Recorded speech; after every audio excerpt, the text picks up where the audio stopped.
प्यारा ॿारो, बाजी गुलबानू जी तरफ़ां तव्हां सभिनी खे भलीकार। तव्हां ॿुधी रहिया आहियो दिलचस्प अखाणियूं। अचो त अॼु जी अखाणी ॿुधूं ऐं लुत्फ़ अंदोज़ थियूं। मूसा खरूज 12 बाब। रत हिकु निशान आहे। सुबुह जे वक़्तु हिकु गाॾी घर जे दरवाज़े जे साम्हूं अची बीह रही। अम्मा, उहा अची रहिया आहिनि। छा तूं पंहिंजो पखियुनि वारो पिंजरो खणी सघंदे?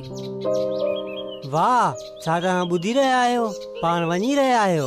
छा तव्हां ख़ुशि आहियो? मां त अॻु में ई तमामु घणो ख़ुशि आहियां। पर वॾनि जी परेशानी थियण जी का हद न हुई। वापसि वञण की लॻंदो हूंदो जॾहिं रुगो के हिकु खानदान खे न पर पूरी क़ौम खे वञणो हुजे।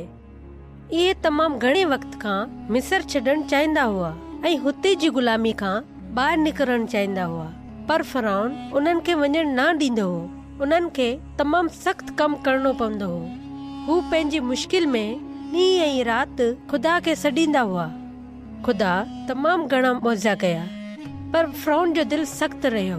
ख़ुदा मूसा लाइ पंहिंजो कमु वरी वरजायो। मूसा, फ़िरौन वटि वञ।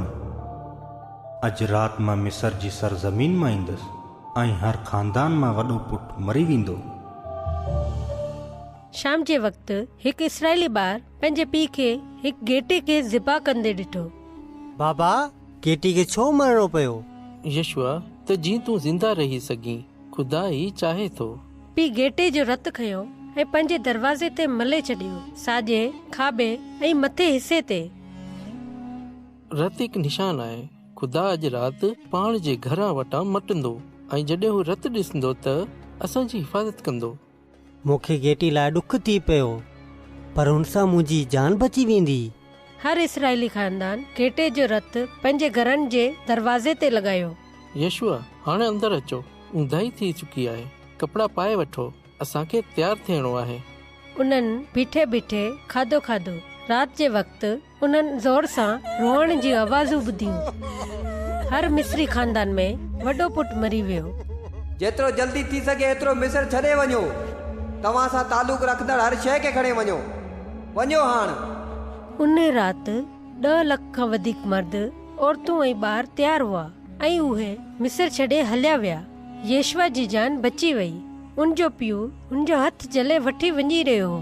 दरवाज़े ते मौजूद निशान उन्हनि जी हिफ़ाज़त कई ऐं उन्हनि जी ज़िंदगियूं बचाए वरितियूं। ख़ुदा हिफ़ाज़त करणु चाहे थो। हू मौत न पर ज़िंदगी ॾियणु चाहे थो। खुदावन यसु मसीह खे ज़ख्मी हालत में सलीब ते टंगियो वियो ऐं पोइ उन पंहिंजी जान ॾेई छॾी।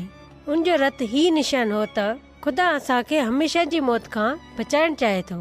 उन करे यसु चयो, जेको बि मूं ते ईमान रखे थो सो जेतोणीक मरी वञे त बि ज़िंदा रहंदो।